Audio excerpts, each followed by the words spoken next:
stand clear of the doors. Por favor, manténganse alejado de las puertas. To those guests who've just joined us, welcome. Our next stop is the Magic Kingdom. For those of you standing, please hold on to the handrails throughout our journey and stay clear of the door. Stay clear of the door.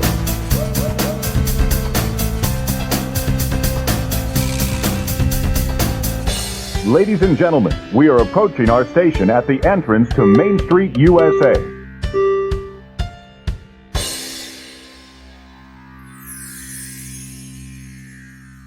Welcome aboard the Monday Morning Monorail podcast. This is Justin Monorail, and this is episode 249 of the Monday Morning Monorail podcast. It's Monday, April the 28th, 2025. Sorry if I sounded a little surprised, but it just hit me that our next episode is episode 250. What do we have planned? Nothing. Oh, we'll have to figure that out sometime in the next week. Okay, well... We're glad you're back. Thanks so much for joining us for another episode of the Monday Morning Monorail podcast. We're going to get to some Walt Disney World news, and since this is the last episode of the month of April, we've got some month of May kind of like setup stuff to talk about, refurbs and what's coming in the month of May to Walt Disney World. But before we get to all of that, I have to welcome in my co-host. Today, it's me and the original bad boy. Steffers is getting a much-needed day off.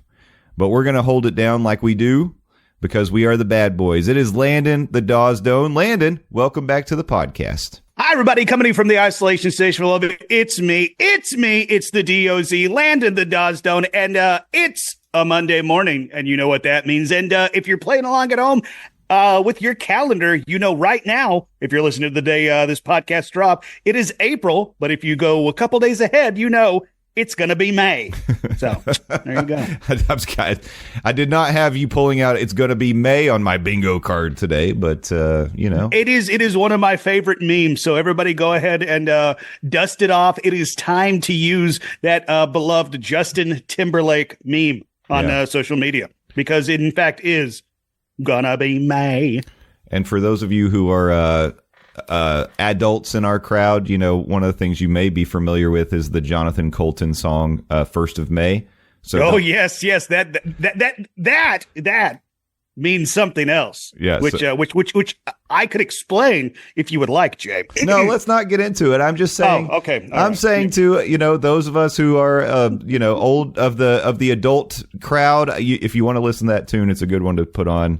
Here coming up, what day is that going to be on? That would be Thursday. That would be Thursday, as a matter of fact. And if you are going to participate in the Jonathan Colton version of 1st of May, sunscreen. And a lot of it.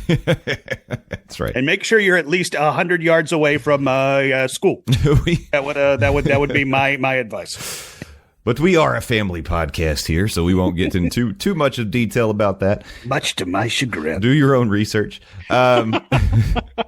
But it's true. I mean, May is here. As you listen to this, just a couple days left of April. And one of the things that I've tried to get back to is we enter a new month. I like to talk about what you might expect in the Walt Disney World Resort if you're traveling down the next month. Of course, May is the month of Mother's Day, so... if you've got something planned for that, Disney doesn't. I mean, they do a few things in the parks. I know in the past they give out special like stickers to moms or different things. There might be some special things that they do in the parks, but they don't make like a big event of Mother's Day. But there are some things that go on if you happen to be in the parks those days for the moms out there. And moms of all types, whether that be moms of two-legged creatures or four-legged creatures, whatever it may be. You know, congratulations to you, and I hope that you are celebrated on Mother's Day. Mm-hmm. But some things to be aware of. Let's talk a little bit about refurbishment. So in Magic Kingdom, as you know, Big Thunder Mountain is still down, and there was actually a permit that was filed just last week, I think, that suggested that refurbishment might go a little bit longer than expected. For now, we know that Big Thunder will return sometime in 2026. The Astro Orbiter, which closed on January 13th and then vanished from existence, is scheduled to open summer of 2025. I did see that they've slapped some new paint on the Astro Orbiter elevator tower.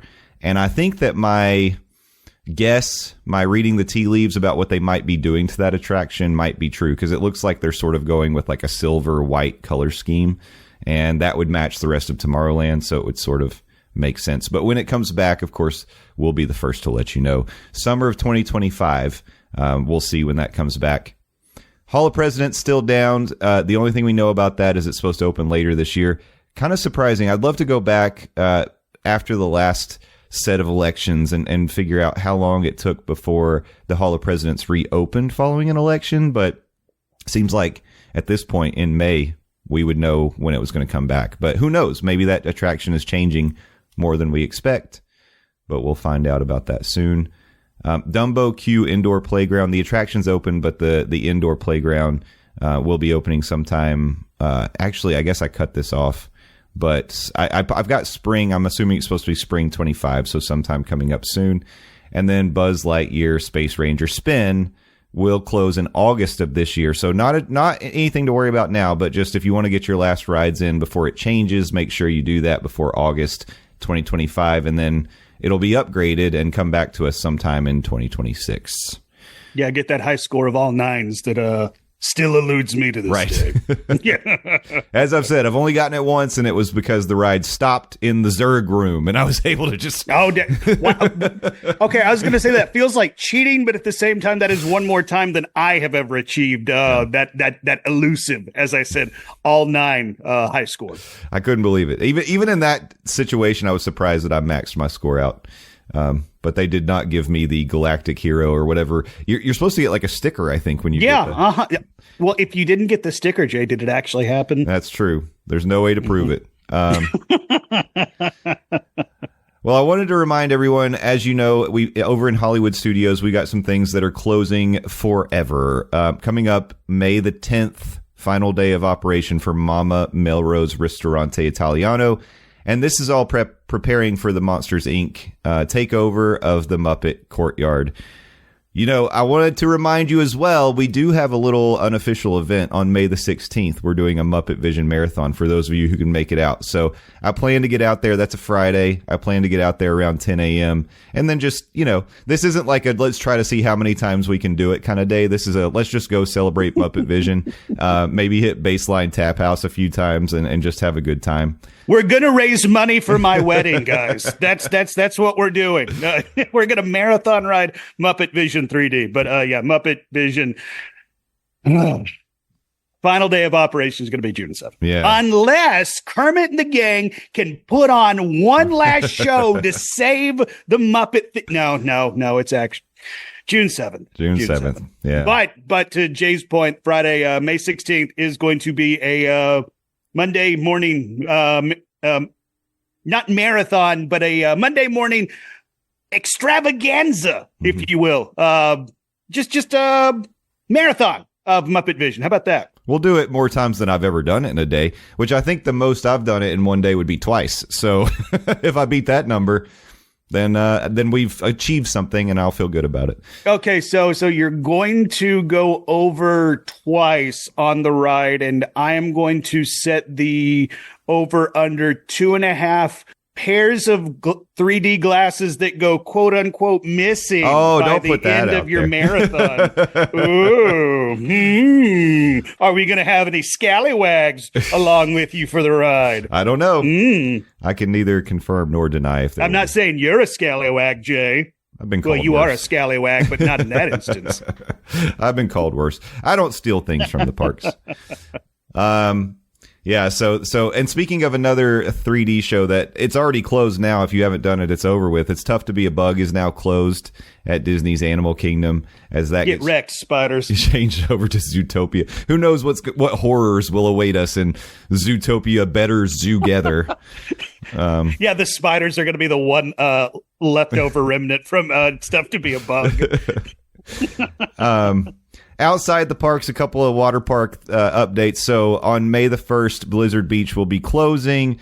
Typhoon Lagoon will reopen on May the 1st. But that Blizzard Beach closure is going to be brief because I think we mentioned before, I believe in June it will reopen, and then both water parks will be open for the first time since pre-COVID. So The first time in forever, some might say. Yeah. I mean, now that they've got that perk of Disney resort guests getting access to the water parks the day you check into your resort, I have actually heard the water parks are getting close to capacity on some days. So that's something to keep in mind. If you want to take advantage of that perk, make sure you get over there early. Winter Summerland, which is a mini golf course, is doing some alternating refurbishment April 28th through June the 16th. Jelly Rolls is now officially closed on Disney's Boardwalk as of April 19th. I never made it in there, sadly. And then in the resorts, the Whispering Canyon Cafe at Wilderness Lodge will be closed for a couple weeks in May. If you haven't eaten there, it's delicious. I'm sure this is just some routine kind of maintenance for the Whispering Canyon Cafe. Maybe they're going to put up some soundproof walls, because I've heard that occasionally there are noise complaints that come from Whispering Canyon Cafe from resort guests. Ironicism at its best. Yeah. Disney's Beach Club. Right now, Stormalong Bay and Shipwreck Pool are down, and they'll be coming back in June. So before the summer rush really hits, they're refurbishing that, probably the best resort pool in all of Walt Disney World. So those are the closures. Those are things that you might want to keep in mind if you're traveling down. But we got some new stuff that is actually going to be debuting in May. Landon, no. You got to say it like debuting in May. Debuting in May. Landon, we talked about it before, and this is going to tie into our Monorail fam question that we discussed at the end. But a couple new shows debuting at Disney's Hollywood Studios. Yeah. May 27th. Well, one new show, but then another show. It's kind of a revision of an old show. That's true. That's a good point. A new version of The Little Mermaid, a musical adventure, and then, of course, Disney's Disney Villains Unfairly Ever After, May 27th. Which is just a name that you love. I hate that name. I love it and hate it at the same time. I just don't think it makes sense, but whatever. It doesn't have to make sense, Jay. It doesn't have to. I don't know why it wouldn't be unhappily, but whatever. I don't know. But yes, that makes its unfairly debut on May the 27th. So I guess at this point, exactly 1 month away. Or rather, not exactly, but almost exactly 1 month. Almost exactly, that's really all we go for on this podcast. Exactly. Rather, almost exactly. Well, one thing you can come to us for, if it's not like exact information, is the latest headlines from the Walt Disney World Resort. And we've got some of those to get to. Before we do, I just want to tell you all, I got to go to Epic Universe this past Friday. Landon's making a face. This is not me bragging. I am kind of bragging a little bit. Oh, you most definitely are bragging, as you should. I mean, you got to go to the newest damn most awesome theme park. It appears. And this, of course, this is a Walt Disney World focused show now, but I will tell you that Steffers and we delayed recording our Across the Universal so that specifically I could visit Epic Universe and then we could talk about it on the next Across the Universal. So, assuming I can coordinate with Steffers this week, which I think that I can, hopefully we'll get that done and get that out to you so you all can hear my thoughts. But until then, you might want to check out our Instagram, because I'm going to be posting reels of some of the portals and some of the different experiences. On my personal TikTok, I posted my interaction with the Invisible Man, who was very rude, by the way. Oh, that's disappointing. I was just trying to be kind and friendly, but he has a real attitude, For what a guy, monster. For a guy, yeah, what a monster. That's exactly right. But it is my most viewed TikTok I think I've ever posted, aside from a different one that I won't mention because, well, we'll talk about it offline. Scallywag. It's Disney related. I just don't want to get political at this moment, even though I typically do. But no, I'm not going to do it right now. Okay, I'll tell you. Let's talk about the Hall of Presidents. Okay, I'll tell you. We all know how Ron DeSantis, noted Disney villain Ron DeSantis, got angry at Disney for their speaking out a bit against the Don't Say Gay bill. I was in Animal Kingdom one day and I could see a rainbow over the park. So I took a video of it and I was like, oh, you've gone too far now, Disney. Rainbows over Walt Disney World? Come on. Anyways, that has like 4,000 views on TikTok, which is my most. Well done. Yeah. Well done. But my interaction with the Invisible Man's up to 1,500. If you want to see that, Justin_Monorail on TikTok. Yeah. Go check out all the socials. You can see that. You can see Jay taking shots at noted Disney villain Florida Governor Ron DeSantis and his giant boots that he wears. And Jay mentioned reels that he's putting up, particularly about the portals. I mentioned to Jay before we started recording, particularly the video of him going through the portal to Super Mario World, gave me goosebumps just watching it. And you were accompanied by a friend of the podcast, Skipper Bob, who said, excuse me, Cocktail Bob. There are too many Bobs down in Florida. Yes, to your point. Childhood dreams coming true. Yeah. And that really...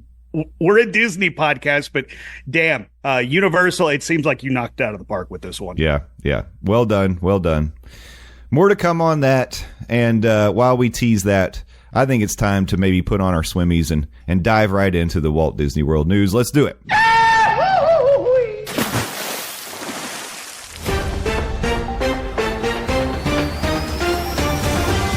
That's right, ladies and gentlemen. We're back with the headlines from around the Walt Disney World Resort. And today, as we are preparing for May, coming up on Sunday, next Sunday, will be May the 4th. And Disney, the last several years, had, well, probably even as Landon does his best Star Wars salute. I'm pretty sure that's from Star Wars. It's sports hand gesture. Disney's been doing a lot of special events, some special treats, some special popcorn buckets, and different little activities that celebrate Star Wars on May the 4th and kind of go on throughout the month. So today we're going to talk a lot about that. Landon, do you want to talk about this first one? I know you were excited about this announcement, so I'll hand this one over to you. Yeah, this is something that I think is long overdue. I can't honestly believe that Disney didn't do this back when Disney Plus first launched.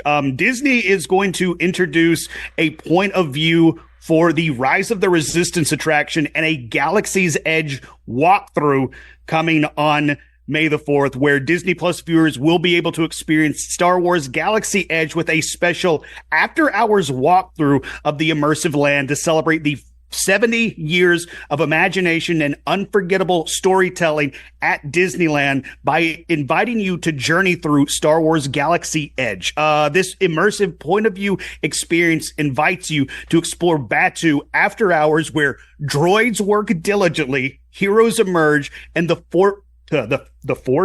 First Order looms around every corner. Also, on May 4th, tune in to watch an official point of view of the popular Star Wars Rise of the Resistance attraction. Yeah, I know you can go on YouTube and Google it, but the fact that Disney is doing an official stamp saying this is from us, I think, is a massive deal. But this release goes on to say, celebrate 70 years of Disneyland imagination with a cinematic ride-through of Star Wars Rise of the Resistance. This POV journey shows how 7 decades of innovation can bring science fiction to life. Your mission begins on Batuu and quickly escalates into a daring escape into the clutches of the First Order. Do you have what it takes to rise with the Resistance?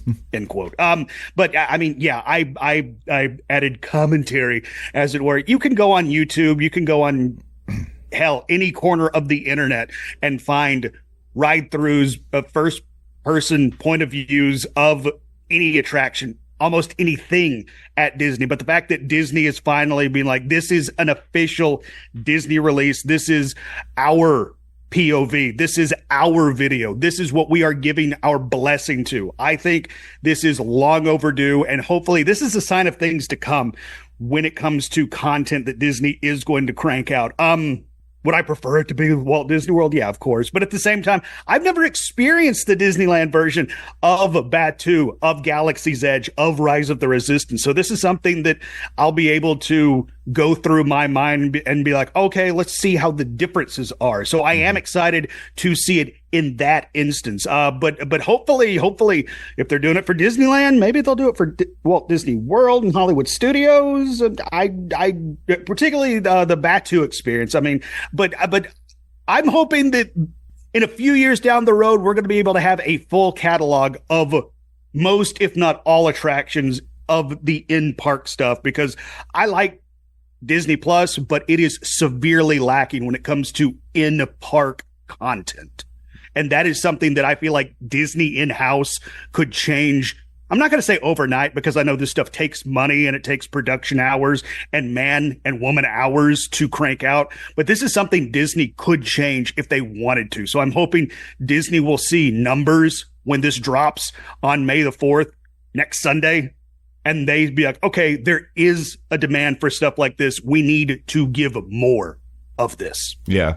Part of me, when I read this announcement, and as we've talked about it before, has wondered if Disney has tried not to do too much of this because they don't want to release content that may cause people to not like spend the money to go see it for themselves in person. But really, I don't think that would be the case. I think people, when they see the walkthroughs, when they see the POV ride-throughs, all it really does is entice you to want to experience that. Oh, most definitely. Yourself, Mm-hmm. I think. Mm-hmm. And then there are a lot of people who may never get the opportunity to travel to Disneyland or Walt Disney World, and they wouldn't get to see this otherwise, unless they go, like you said, to YouTube and watch one of hundreds of videos that people have posted. But I think that Disney could potentially, by doing exactly what you're saying, release videos like 4K, POV, even like maybe multicam, different angles, yes. like give us all the views from their attractions. Maybe it discourages people from trying to video on the rides. Bingo. I think that would be a big benefit if that's the case.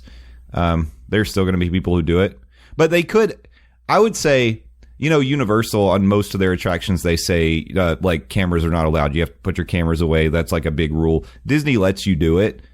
But I think that if they did do this, if they ended up like blanketing the whole park, like covering everything and releasing a catalog of especially all their headliners, like we don't necessarily need a POV of Goofy's Barnstormer, I guess. Or even Dumbo. Like, I mean, Dumbo's cool, but you don't really need to just see a video of someone riding in a circle. That might make you nauseous. I mean, it's in a Disney commercial. We already have a very, very brief snippet of a ride through on that. Yeah. But like dark rides and some of the coasters and things like that, maybe even Disney could implement a no cameras on rides policy, and people would accept that because you don't need to video it yourself. But that's just that's a separate thought.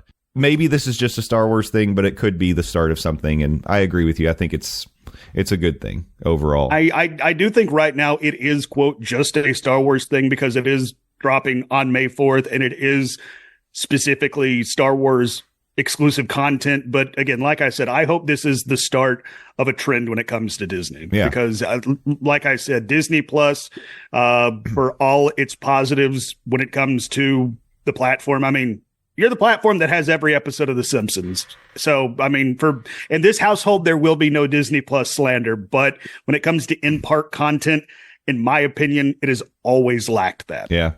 I would especially appreciate it if they would do, like, give us every nighttime spectacular, give us every parade, and actually even the shows. I would love to see that too. So there's more that they could put out there.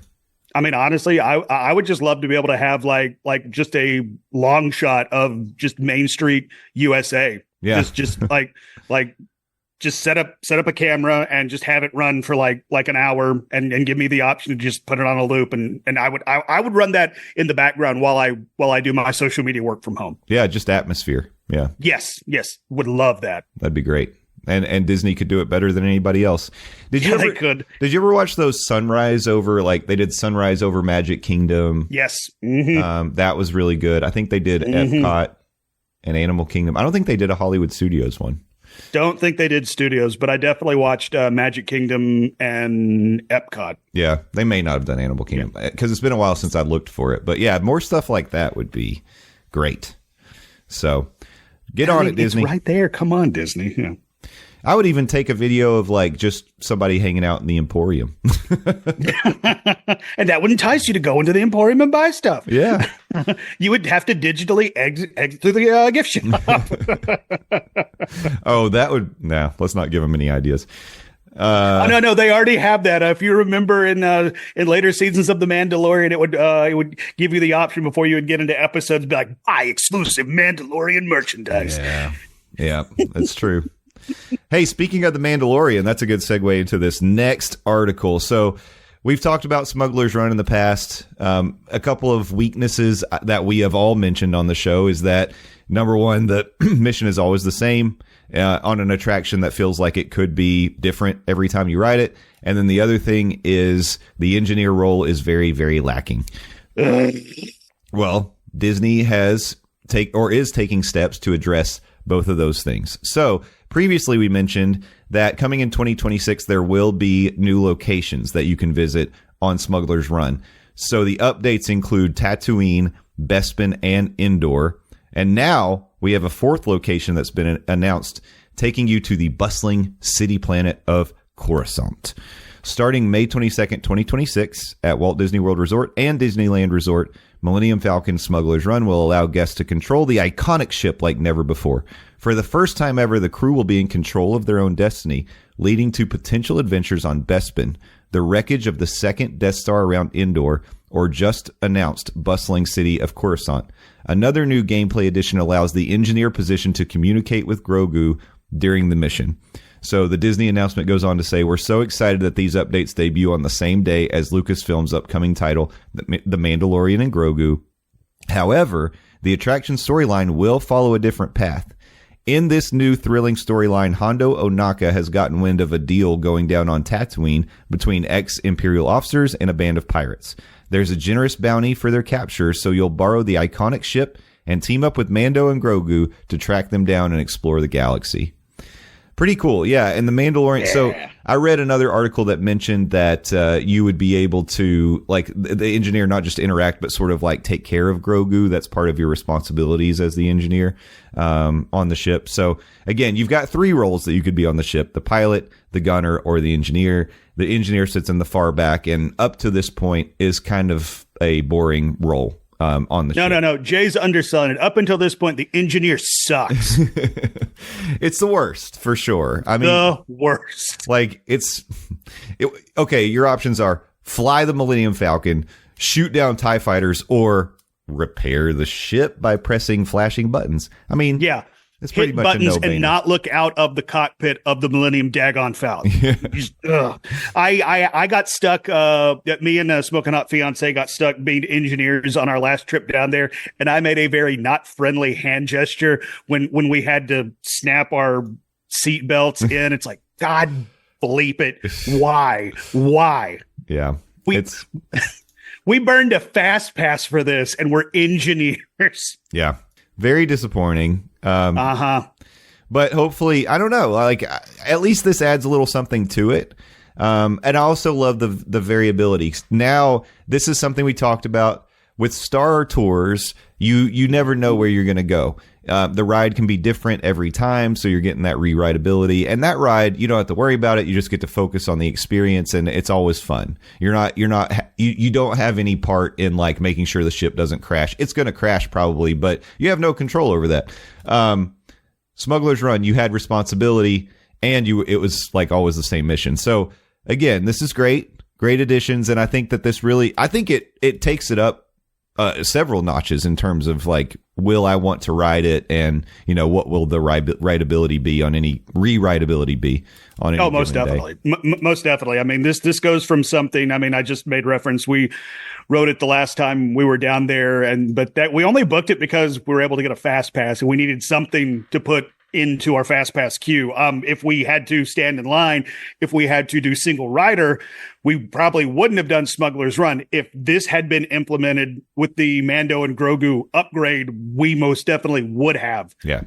And the rewritability of it, I think would make us want to do it maybe multiple times. I am curious if there's going to be any rider input on which mission you take, or if it's going to be, just roll the dice and see what you get when you sit down in the cockpit. Be like, oh, okay, cool, we're going to Endor, or we're going to Bespin this time, or if you as the guest will be able to have any input again as to where you and your crew are heading. And I also am curious what is the fate of the original ride? Because I noticed in this statement it doesn't have any mention of the OG Smugglers Run, the coaxium mission. Yeah, I don't know.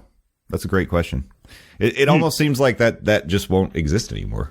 But yeah, that will be something to keep an eye on, I suppose. But we've always kind of speculated if this attraction has the capability to, I guess, have multiple missions, multiple runs in it.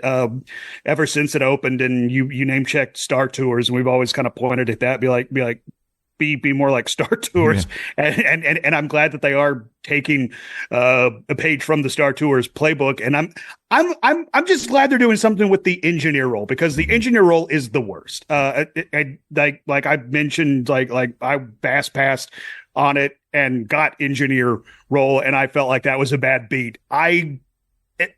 I was going to say I couldn't imagine, but in fact, I can imagine, because I've been in this situation, standing in line for over 60 minutes, and then you end up as an engineer where you just have to stare at a panel to your left or right and just hit flashing buttons while everybody else, to your point, gets to drive, gets to fly the Millennium Falcon, or gets to shoot down TIE fighters, and you just hit buttons. like that is I'm here so too. Lame. So lame.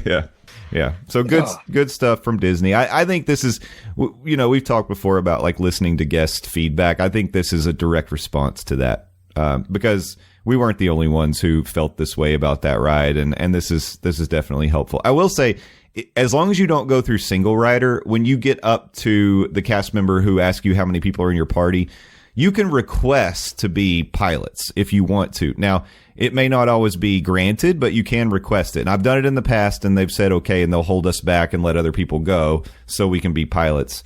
But, that's, your experience may vary. Single rider, you don't get to ask.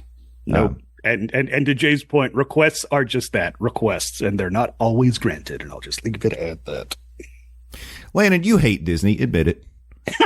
You hate it. Yes. You're the real villain of this podcast. Yeah. After how many years we've been doing this, it's finally time to peel off my mask like I'm Scooby-Doo. Yep. Oh, I'm just kidding. It's variability with cast members. You never know what's going to happen. But all right, so we've got a food guide we want to talk about. But before we do that, we're going to take a quick break. When we come back, we have a Star Wars food guide. It's like blending of our favorite things, and I can't wait to talk about it. So stick with us.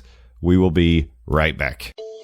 Hey, Monorail fam. Are you planning a trip to Walt Disney World and you're looking for a way to save a few dollars? Well, let me recommend my friends at Vacation Grocery Delivery. You can visit their website at vacationgrocerydeliveryfl.com. This is a company owned by former Disney cast members, and their service goes beyond groceries. You can order strollers, coolers, or even birthday cakes. They have easy online ordering, and you can add item-specific notes for all your preferences. There's even a special water delivery option for $4.49. Their fees are $25 for delivery plus a 5% service fee. A $20 activation fee applies but is refunded after you make your payment. Use the promo code DIZMornings for $5 off any grocery order or $10 off any 2 items on the Magical Extras. Make sure you schedule that delivery at least 3 days before you need it, and they're going to take care of you. Thank you, Vacation Grocery Delivery. Virtual fist bump, vacationgrocerydeliveryfl.com.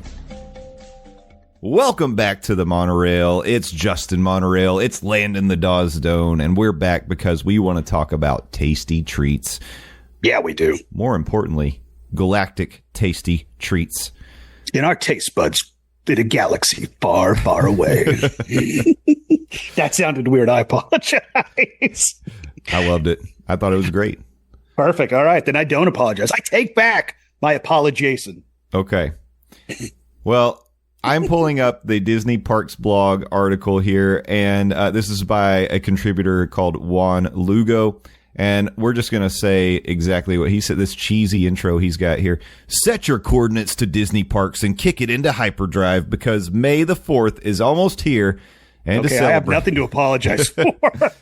And to celebrate, the culinary teams at Walt Disney World Resort and Disneyland Paris are working hard to blast your taste buds into another system. Oh, Juan. there's some of the things that we will see on this list that we have seen in the past. But there does appear to be some new offerings this year. So that's pretty exciting. I mean, I think all of these, if you are at Walt Disney World, because most of us are, and we aren't in Paris. However, we do have listeners that are over in France. So we're not going to talk about the Disneyland Paris stuff. You're going to have to find that on your own. But sorry, France listeners. But there are options for you if that applies to you. If you would like for us to talk about Disneyland Paris on a more regular basis, feel free to sponsor and fly us out there. We will definitely talk about it more. That's true. I'd be willing to do that if somebody's going to pay for it. Mm-hmm. Yes, we are here to sell out. Well, for Walt Disney World specifically, all of these treats will be either found at the Hollywood Studios locations or Disney Springs.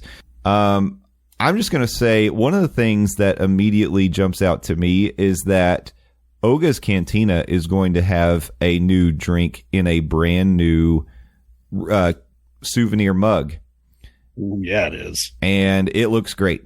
So this drink is called the Mythosaur. It's available May 4th through May 31st. It's made with Minute Maid passion fruit orange and guava juice. That's POG juice for those of you who maybe aren't familiar with the term. With a splash of lime topped with Appleton Estate 8-year reserve rum, Gosling's Black Seal rum, and blue curacao. It is served with a Mythosaur mug, limit 2 per person per transaction while supplies last. And I got to say, I love the look of this thing. Mm-hmm. It looks like a Mythosaur skull carved out of stone. And it's very, very cool. The color of the drink is not pink, so that's fine. Whatever, it could have been pink. So Jay's out on the drink, but he's here for the mug. Yeah, the mug looks great. Landon, is that something that you'd put down your Disney dollary dues for that collectible mug? 1,000%. I was just about to say, if any of our lovely listeners find themselves in Oga's Cantina from May 4th through the 31st, and they want to put down some Disney dollary dues for a second one of the Mythosaur mugs and want to be reimbursed from one Landon the Doane, be sure and reach out, because I'm sure we can work something out, because that souvenir mug looks dope. Yeah, very cool. I mean, they did a great job photographing here. It's got like a galactic background. There's smoke coming out of it, but just even without all that, that mug's going to look great on a shelf in my home. Uh-huh. Yeah. Uh-huh. I have a glass thingamajig over here, just off camera that it would look very, very nice next to all my other Disney collectible mugs that I've purchased over the years. That's true. All right. Well, let's take a step back here. So there's a few things that you can pick up outside of Oga's Cantina. All of these next items are available at ABC Commissary, the Backlot Express, Fairfax Fair, Pizza Rizzo, and Rosie's All-American Cafe from May 4th through the 31st. Mobile order available. That's important. They have a very cool-looking macaroon called the Battle of Hoth Macaroon. Toasted coconut macaroon on a cookie. On a cookie. I don't know why I said that so weird. Decorated with buttercream, shredded coconut, and white chocolate. And it looks like it comes with, that must be a white chocolate at, don't you think? It must be, because it is a white at. Yeah. And I mean, like, first of all, Battle of Hoth Macaroon, they put a lot of thought into what to name it. It looks cool, but I'm not a coconut person. So this is not hollering at your boy, so to speak, but it looks really cool. Yeah. I bet it's going to taste like a snowball. Although snowballs have chocolate cake, I think, in them, so maybe a little bit different. Well, it does have the white chocolate flavor profile. So I would maybe close. Yeah. Yeah. It's a white snowball. Mm-hmm. Anything on there jumping out to you though, Landon? Well, I mean, I do have to shout out the two new libations. And as a matter of fact, one of the libations has libation in its name. We're talking the Chosen One Cooler and the Sith Lord libation. Love the alliteration. Ladies love alliteration. The Chosen One Cooler is a sweet and sour citrus limeade served with a Skywalker lightsaber sizzle stick. The non-alcoholic beverage also is available. Though it says with Patron silver tequila. I don't think the non-alcoholic version comes with the tequila. Usually and then the not. Sith Lord libation is a cherry limeade served with a Darth Vader lightsaber swizzle stick, and that comes with a Woodford Reserve Kentucky Straight Bourbon. Also, again, a non-alcoholic version is available. Of those two, I am a bourbon man, so I'd probably embrace my dark side on those. But they look cool, and you get a fun little swizzle stick with it. I'm trying to picture what that would taste like because I love cherry limeade. Like if I go to Sonic, I'm getting a cherry limeade every time. I would not consider putting bourbon in a cherry limeade. Well, I mean, lemonade and bourbon is a drink. And then I guess, yeah, adding the cherry flavor profile. It's interesting.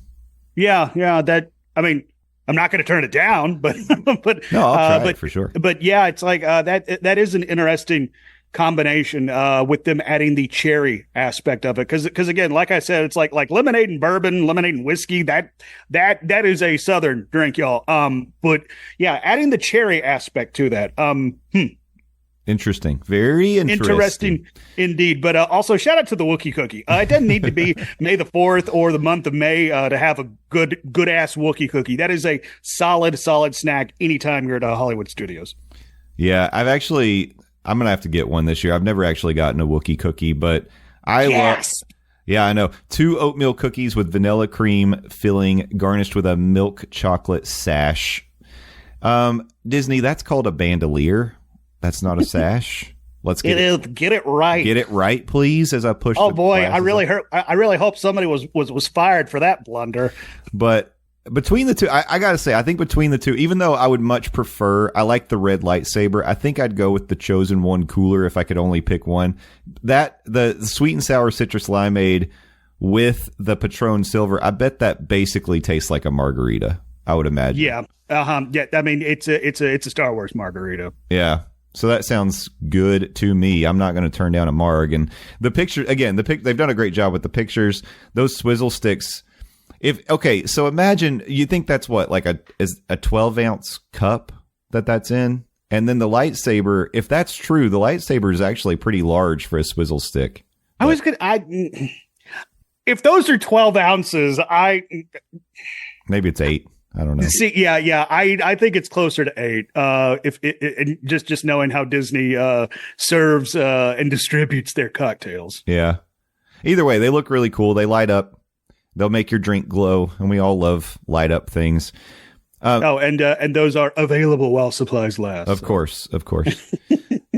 Also available May the 4th through why does it say May 4th through 5th? Just for 2 days? It's locations. That's why. I see. Okay. So May 4th through 5th at the Anaheim Produce Market and Cart on Grand Avenue, and then the churro cart near Mickey and Minnie's Runaway Railway for the whole month. You can get the lightsaber churro. There's a red one. There's a blue one. The little cardboard handle that you hold your churro with looks like a lightsaber hilt. Again, never gotten one of those, but they look cool. I'm not a churro person, guys. I like Nomad churros, but that's about as far as it goes. Which one do you think tastes better, the red or the blue one?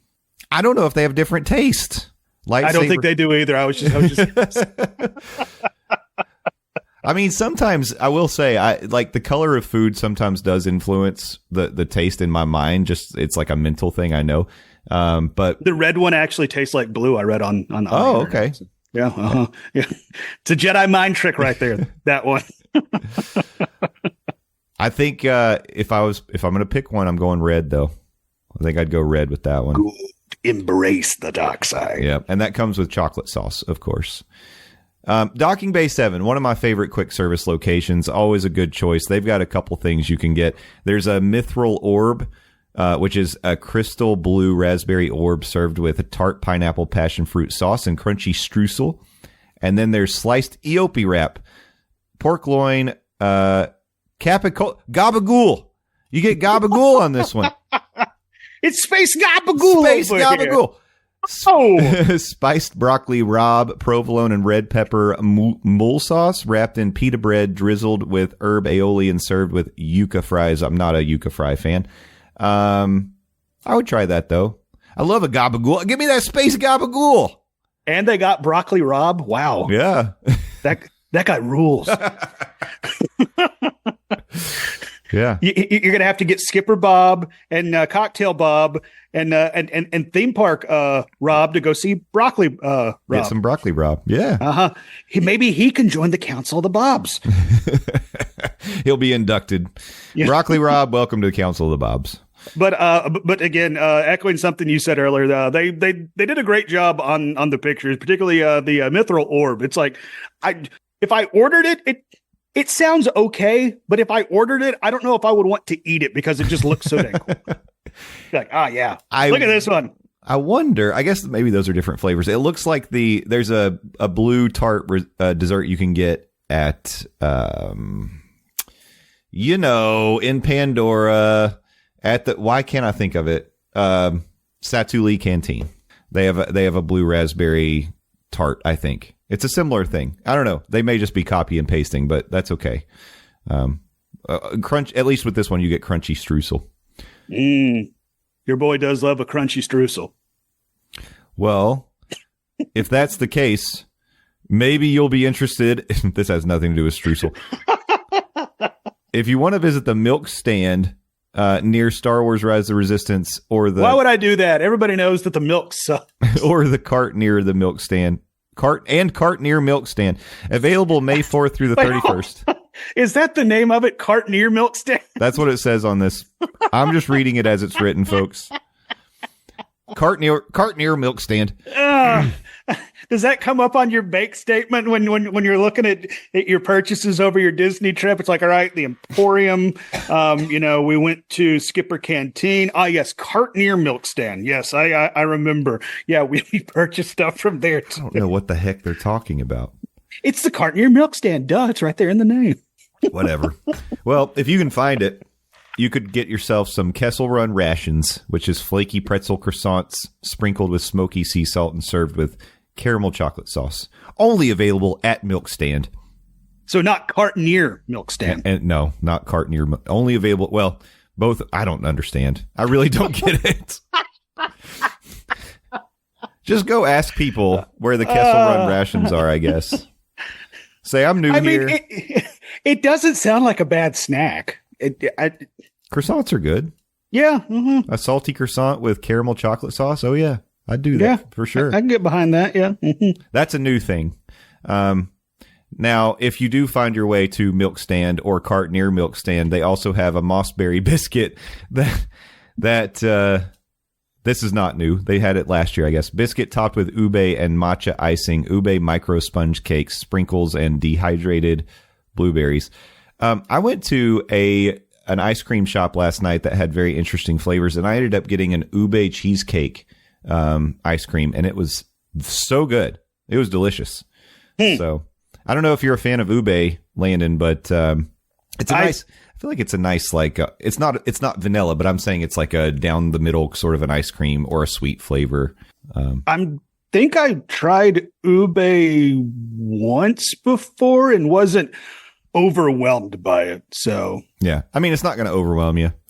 I think it's a root. I don't know much about ube, but I think it's like a root, like a sweet potato kind of thing. See, I'm not a fan of sweet potatoes. So there you go. Yeah, there you go. That would explain why then don't worry about trying to track down cart near milk stand. Or I won't have to. Yeah. Why did they write it like this? It says in the Disney Parks blog, milk stand, cart near Star Wars Rise of Resistance and cart near milk stand. Near milk stand. Is that not saying the same thing twice? It kind of feels like it is. Also, coming to the Monday Morning Monorail podcast t-shirt shop, cart near milk stand. What the heck? Just that right there on a t-shirt. Is it possible for a Disney Parks blog to gaslight me? Because I think it's doing it. Cart near milk stand. I think I'm losing my mind. Well, And I apologize if that isn't as funny as it is to anybody else as it is to me, but cart near milk stand cracks me it's up. funny. It's funny. It's like they fed it into AI, and then that's what it crapped out. And then they fed it back into AI, and it's like, all right, let's run with it. Go, yeah. There's some things that you can get. We don't often talk about like Disney Springs, like the Emirates Patisserie or the Ganachery, but there's like some treats that you can get over there. There's one of them that I think they look cool. Here's my hesitation with these just chocolate creations. I just feel like they look better, and they look better than they're going to taste, and they're not worth the calories. That's my opinion. Mm-hmm. Maybe I'm wrong, but I think they look cool. But you can get a choose your side petite cake from Amarette's, and then they have an Anakin Starfighter chocolate piñata, which I think that's kind of messed up, because you're supposed to bust up the Starfighter, like, take this, Anakin. Yeah. Well, I don't know if you've seen those movies. Anakin turns out to not be a great guy. What? Spoiler alert. I've only ever seen the first episode. Oh, okay. Well, sorry, buddy. He's a cute little kid. He is so wizard. He's wizard. They also have Ahsoka Ganache Pop, and then they have Star Planet Ganache bars, which those may be fine, because that's almost just like eating a chocolate bar. I mean, that's what you're doing. So no issue there. But yeah, I agree with you. Those treats, particularly the first two, might look better than they actually taste. Yeah. All right, Landon, give us the updates on what buckets and sippers we can expect during the May the 4th celebration. Yeah, new Star Wars, themed buckets and sippers are coming. A coaxium sipper, if you're a fan of Millennium Falcon, Smugglers Run. You're going after some coaxium for Hondo, I believe it is. So you can bring home some coaxium for yourself. We have coaxium sippers, including blue or green milk at the time of purchase. Maybe you can just ask for the non-milk option, because neither blue or green milk is that great. And that's at milk stand, but we don't know if it's at stand near milk stand. And then we also have a Death Star bucket. That includes milk at the time. No, that includes popcorn at the time of purchase. Those are also two per person at transaction while supplies last. Also 2 per person while supplies last. Is going to be a Jawa sipper that can be found at the Hollywood Studios ABC commissary, the Backlot Express, Fairfax Fair, and the main entrance cart, and also Pizza Rizzo while it is still there. Mm-hmm. And then also new is going to be the salvaged Clone Trooper helmet. Once again, 2 per person per transaction, available May 4th while supplies last. And that is going to be at the Hollywood Studios Souvenir Release Mobile Order Store, located across from Milk Stand. Pause for laughter. Available May 4th through 5th. Available May 4th through 5th at the Milk Stand. Select carts and kiosks throughout Disney's Hollywood Studios after that. And then at Kat Saka's Kettle, available starting May the 6th. I don't understand what's happening at Milk Stand. Why not at least say the Milk Stand? What's the problem with Milk Stand? I mean, it's not like it's cart near Milk Stand. Cart near Milk Stand. So it's funny. I guess they're assuming there's going to be a big rush for the salvaged Clone Trooper helmet and the Death Star bucket, which probably there will, because they're getting their own special souvenir release mobile order stores May 4th and 5th. Yeah. I didn't mention the Death Star bucket is going to also be available at the mobile order store May 4th and 5th, like I mentioned on the Clone Trooper helmet. I haven't we seen the Clone Trooper helmet? There was a Stormtrooper helmet. That's right. Yeah, that's right. Which is like, if I remember right, it's like damaged and bloody, which is really intense for a Disney popcorn. It's battle worn. It's fine. It's fine. This one just looks like you found it in a Clone Trooper's basement, and it just needs to be cleaned up or something. Don't think too much about it as you eat popcorn out of a helmet that may or may not have had a dead head in it. Right. Don't think about it too much. And also don't think about eating your popcorn out of a space weapon of mass destruction. that may or may not light up, according to the picture that Disney put up on the Disney Parks. It does blog. look like it lights up. Which is neat. I wonder if the coaxium tube almost looks like maybe it would have some kind of special effect, but maybe not. The special effect is you can pour the blue or green milk that it comes with out. Down right beside you can put it in the garbage. The Jawa's eyes look like it lights up. Oh, that is true. Yeah. All these are cool. I personally, like if I'm visualizing my shelf, I think the Jawa would be maybe my first choice. That sipper is cute, and I've got a spot for it. Perfect. Right on my shelf up there. I like that Death Star too, but the Death Star would be my first choice. But I mean, just like that could end up being kind of a big boy. I wonder how big it is. Like, I wonder if it's like volleyball sized, maybe. I'm trying to. Okay, so I'm looking at the straps on it, and I'm just trying to think about like that. It's probably about volleyball size. Yeah. Yeah. It makes, at least it makes more sense as a popcorn bucket than the Millennium Falcon itself, which that was such a still doesn't make sense to me. I know. And then you look at it as a quote unquote functioning popcorn bucket. You can put upwards of 7 kernels of popcorn in it. It's ridiculous. And then you look at people who have it wrapped around their neck. It's like, oh, okay. All right. You do you, pal. You do you. Well, and it's like, I get what they're going for with the coaxium sipper. Underwhelmed comes to mind. Underwhelmed.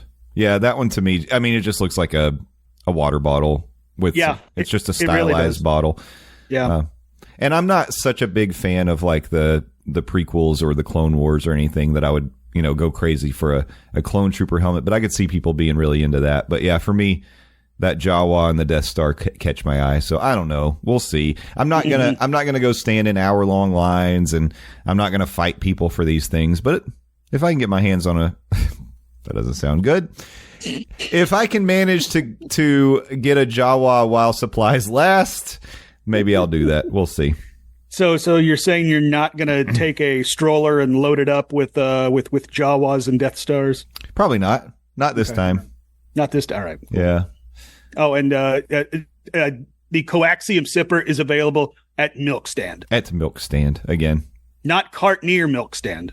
Interesting. Milk Stand. I mean, we already know like Disneyland's getting some cool stuff that's going to happen during the season of the Force. Like Luke Skywalker's going to be walking around in Batuu over at Disneyland. So I guess at least we get cool sippers and popcorn buckets. I don't know. Yeah, they get cool character experiences. Us here on the East Coast, we get to pay for our cool experiences. Yeah, well, you are paying for it either way, but and we have cart near Milk Stand. Cart near Milk Stand. Never forget cart near Milk Stand. I gotta say, like day one Batuu, I was a fan of particularly the blue milk. The green milk for me, like people say they like it better. I've never liked the green milk as much. I like the blue milk. I like it with rum. Over time, it has like decreased in my favor. Like I now I don't ever get it anymore. I don't know that I will again, and they've upped the price. So like, I don't know, man. See, I was always opposite. I was always team green milk because it came with the I think it was tequila or whatever. Yeah. And I tried both day one, and I thought the green tasted better, but there just became a point where it's like, okay, I'm gonna get my green. Oh, this was a mistake, and I stopped lying to myself, I think, and just like, Landon, this is terrible. There are better ways to waste your money in Disney parks, Are there still fans of blue or green milk out there? We'd love to hear from you. Let us know. Because it really does seem like that seems to be the consensus. Nobody likes the milk. I know. And not even anymore. though it's good for your bones. Well, and it's vegan milk, so it's good for everybody. It's non-dairy, so, so is it good for our bones? They might have calcium in there. I don't know. Can you call it milk if there's no calcium? I don't know. I mean, Disney's gonna. Yeah, they will anyway. It'll be Malk. Mork. Well, all right. So those are the treats. Those are the popcorn buckets. Those are the sippers. All fun stuff for Star Wars. And, we talked about all the fun stuff you can look forward to. I really, I do think that they need some kind of, fresh ideas or some fresh energy to be injected just into the land in general, because I think at this point people are just ready. Bring the legacy characters in. Don't worry about the time. Don't worry about the timeline. Yeah, because us, the guests, we don't care. Yeah, we do not care. We just want to see Luke and Leia and Han and Darth Vader, and we got Mando. Give us Boba Fett. You can and you can do shifts. You don't have to mix the characters up. Bring the legacy characters out for a while, then send them back. Bring the prequel episode characters out for a while, then send them back. You can do all that stuff. It's fine. Yeah, and more droids too. More droids. When you were talking earlier about the POV walkthrough of After Hours Batuu, it made me wonder. I guess they're going to plus it up with there will be characters that are sort of in the land while you're watching it, which is pretty cool. Yeah, that was not lost on me. The fact that there are going to be characters, but it's After Hours, and I understand. It's maybe depending on foot traffic, depending on how busy it is in the area, you can't have walk around characters, but that doesn't stop like Mickey and Minnie and Goofy and stuff like that from having specific spots throughout the park where guests can go meet them. So why does that stop like Ahsoka or something from appearing in Batuu? Right, exactly. Okay, Landon, so since we are without Steffers today and our next episode is the big 250th episode, I am going to suggest that at the very least we hold off on our interaction with the Monorail fam on the villain show until the next episode.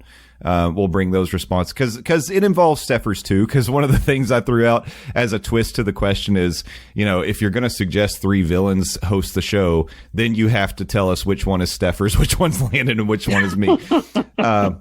Some people did, so I think it's kind of fun. But yeah, I'd like to have Steffers be part of that, so we can hold off on that portion until then.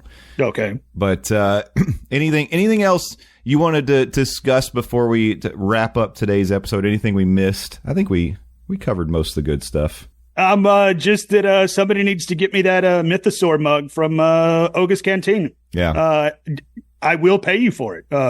Ask Cocktail Bob. He got me a gargoyle mug from came from Trader Sam's. Trader Sam's, that's right. Yeah. I don't know why I blanked on it, but I definitely Venmo'd him money for it. So yeah, I will hook you up if you hook me up, and you will be my favorite member of the Monorail fam. At least for a day. Yes, for a day, and also once again, cart near milk stand. Cart near milk stand. My goodness, we should have just ended on that. We really should have. All right. Well, thank you all so much for listening to another episode of the Monday Morning Monorail podcast. I promise we'll have something fun planned for episode 250. 250? Oh, my God. Yeah. Can't believe it's finally here. Yikes. While we work on that, Landon, where can people see you on the internet over the next week?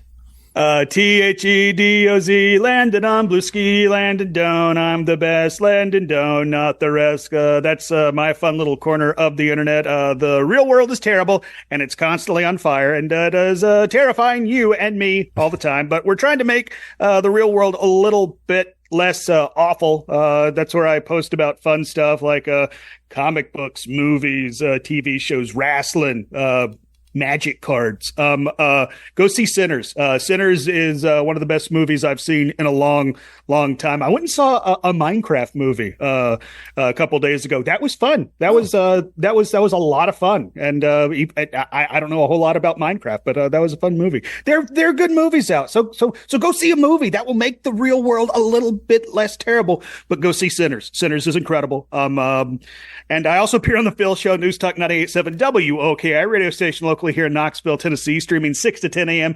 Eastern Standard Time at newstalk987.com. Also available in the iHeartRadio app and the News Talk 987 app as well. But if I'm not on the radio, I'm probably going to be playing the Oblivion remaster that just dropped this week out of nowhere. Yeah, there's that. So listen to me on the radio. Go see Sinners, and I'm gonna be playing Oblivion. So there you go. Breathe, have a little bit of fun. If you do both of those things, yada, yada, yada. Let's wrap this up so I can go play Oblivion. Very good. Steffers is Adventures with Steffers. You can catch her on Twitch. She's also It's Steffers in certain locations. You can search both things. You'll find her. We're Morning Monorail everywhere that you would want to find us, on TikTok, on Instagram. The Monday Morning Monorail fam is a great place to be on Facebook. And we also have a Discord that you can hang out with us all week long. And Landon. The month of April is getting ready to end, and I believe that means livingwiththelandon.com might be coming down. So if you haven't got your merchandise for the Living with the Landon fundraiser that I did on April 1st, raising money for Second Harvest Food Bank of East Tennessee's Food for Kids program, you're running out of time.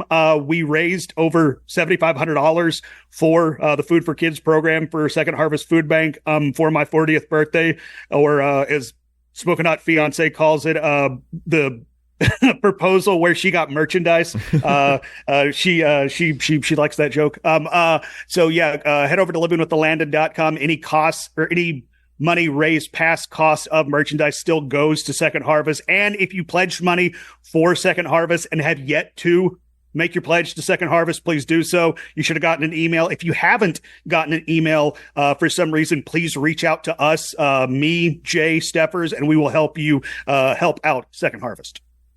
Absolutely. We love to help. We help you, you help us. And you help Second Harvest. And the world goes round and round.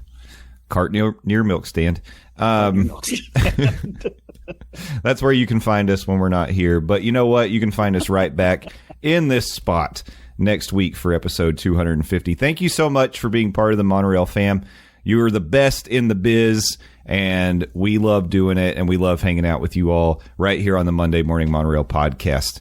Until we talk to you next time, thank a team member, thank a cast member, be excellent to each other, and party on, dudes. We'll see you next week. Bye-bye. Okay, bye-bye.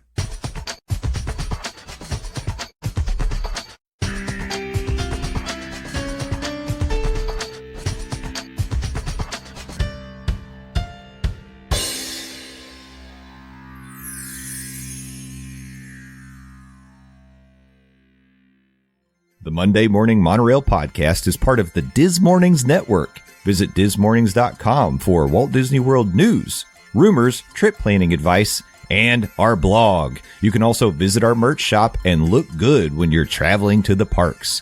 Don't forget, if you're looking to book a vacation, you can fill out a form on the DizMornings.com website, and Nate or Steffers will reach out and help you get a great deal and take the stress away from booking your next trip to Walt Disney World, Universal, or beyond. Again, visit DizMornings.com for all your Monday Morning Monorail and Diz Mornings needs.